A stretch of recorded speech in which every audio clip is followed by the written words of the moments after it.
Deadlock is insane. Seriously, some mind-blowing interactions, and I saved the best for last because there's some crazy counters. Yoru has an entire interaction where his clone becomes permanent. We'll get to it. Now, the first thing is you can see if Astra places a star or any ability is used in front of the sonic sensor, it doesn't count. It doesn't count. The audio doesn't count. When it comes to Astra, you can be pulled into the wall, but not past the wall. You won't phase through it. It stays a solid. This wall can be very confusing, and this video is very important just for this wall. You can be sucked in while you are netted, and it's impossible to get out unless you want to remove the net, but by then you would be stunned. So Astra plus Deadlock is very strong.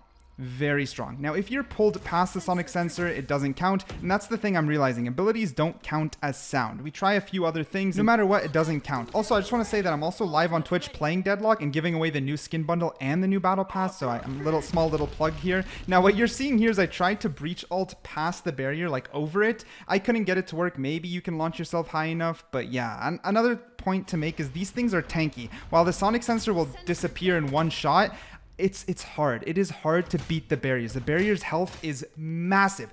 Actually massive. On top of that, most abilities phase through it unless they're a solid. But there's a few interactions that, again, just kind of stay mind-blowing and break the consistency of what you think the barrier is. But we'll get to that in just a second. The first thing to note about the health is an entire Brimstone ult won't break the one small one, let alone the big one. It's just... yeah, the health seems kind of problematic. Also, I tried to have Brim self-save himself, and it just doesn't work. I couldn't get it to break with the ult. It would be kind of hilarious if you could self-ult as you see the ult coming, but I mean, at the same time, that would have been impossible to time regardless. But either way, it doesn't work. Not even close. Stim Beacon does get you to crouch run faster through it, but you're still really slow, so I don't know if it's really a solid counter, but hey, it's there. Same idea here. Sonic Sensor will break through the flame, but it won't really do enough damage to anything else. So, meh, they're tanky. Once more, I think that solidifies it. Now, this is interesting. Chamber is pretty interesting. So let's say he has his TP down, right? And he teleports in front of the sensor. It won't catch it. So again, abilities don't count as audio cues. You literally have to make quite a decent amount of noise for it to be 100% sure and shoot. This goes for Yoru TP and everything else that you would assume, Omen TP, etc. Of course, you can TP out or past it like you would be able to any wall or barrier. That one isn't too surprising, but it's good to test out. Fade is, okay, so this is what's weird. So let's say you Fade Dog. It will do enough consistent damage to break down the barrier and find its target. This makes Fade a fantastic counter when it comes to using her Wolf. Even if you were to stack two barriers, it can AoE. It'll first break one and then it'll AoE through the second. So I would say Fade is very solid. Like, the Wolf is really not bad. Of course, it's going to delay, but at least it's dealing massive damage to the barrier. Can't complain too much there.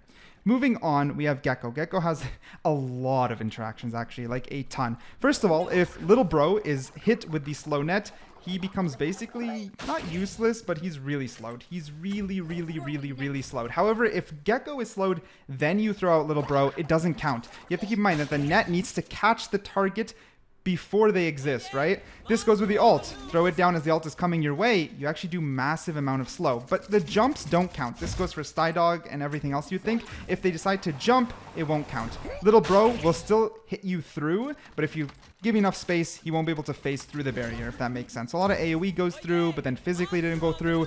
This goes with the ult. If I was close enough, I would have been hit there because of the AoE. Also, good to note, if Gekko gets hit by the ult, if little bro's already defusing, it doesn't count because Gekko's not really dead yet until he's dead. So little bro will continue to defuse even if you are ulted. That one is big. Jett can dash out of the net. That is massive. Huge counter right there. She can't phase through the barrier. I guess you'd assume that because, again, it acts kind of like a wall. However, she can jump over it. With one updraft, she can easily jump over it. And no matter how long we tried, no, you cannot sit in between the barrier or on top of the barrier. You slide out one way or the other. KO, if you are suppressed or ulted, whatever suppression, it doesn't take down any util that's already out unless it's the sonic sensor that goes down. It also won't stop the ult from completing. If there was a teammate on KO, of course, instead of dying, you'd be able to pick him up. That would work normally. It doesn't bypass that, and I know because of some other characters. This is funny. If if you technically slow Killjoy's traps, even before they come out. Once they come out, they're super slow, which is really funny. Turret will keep shooting you while you ult KJ. Even if you get detained, the ult will complete, etc., etc. KJ doesn't really have much other interactions. Omen though. Omen's decent. Omen, you can teleport out and you'll come out the other side just fine. You'll be able to move normally. And Omen can phase through the barrier just fine as well, as you can see here. No problemo. Omen remains decently strong against Deadlock. This one's really fun. Two things here. If you were to be caught by a slow after ulting, at least when you die as Phoenix, when you return back to your ult, you'll be back to normal. It doesn't apply twice. Again, it only applies on the first hit. Also, if you ult and then you get ulted, as you'd expect, this is perfect timing. So there is enough time for your ult to survive past your death. So Phoenix dies and returns as you would expect.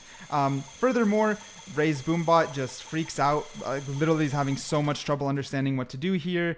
This is, of course, on par with Gekko. You can technically satchel out, but you'd have to have the satchel right underneath you immediately. So you'd have to act kind of fast because you're moving really slow. Also, even if I were to nade and use a satchel, again, not enough damage is happening to the cocoon to release yourself. So far, I haven't found... So far, there's no damage counter. There is a counter, but there's no damage counter. Reyna can dismiss out of the slow, which is kind of what I expected. But what I didn't expect is Reyna can dismiss past the barriers.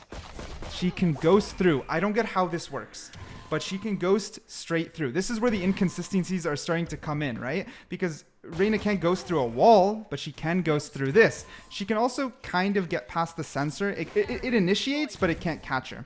Sage is a big one. Sage can wall over the barrier. She can wall over the slow, and she has some insane interaction. Now, the timing is kind of rare, like it's not really going to happen, but if it does happen, look, you can block yourself out of the cocoon.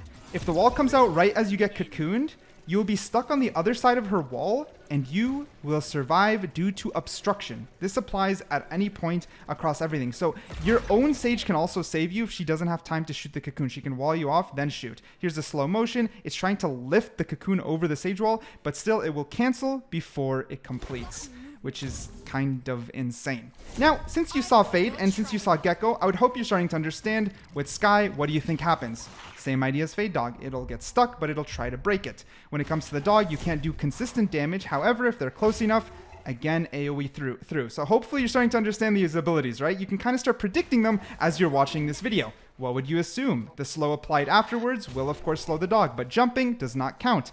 Right? It's making sense, because if you see how Gekko works, you're going to assume how everything else works. Drone can fly over, but cannot fly through. Drone, if a Skye dog can get slowed, what do you think will happen to a drone, right? It will get slowed. Haha, this is, hopefully you're learning the agent in the best way possible while watching this video. That's the entire goal here. Now, Yoru, our final agent, is hilarious. You'd assume audio counts. This will count. The clone will trigger that. But you, you can ult the clone.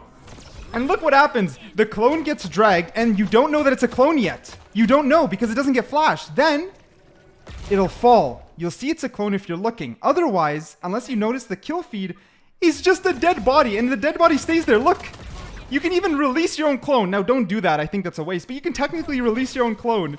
It's so weird. Of course, the clone will get slowed and barriered. The whole thing is super weird. And finally, something that I love as a Yoru main, if I were to ult, I can phase through all of it. You can phase through every single barrier. It does not matter. And now you know some deadlock abilities, including the TP not going through. Make sure to check out the giveaway. I'm live right now. Okay, bye.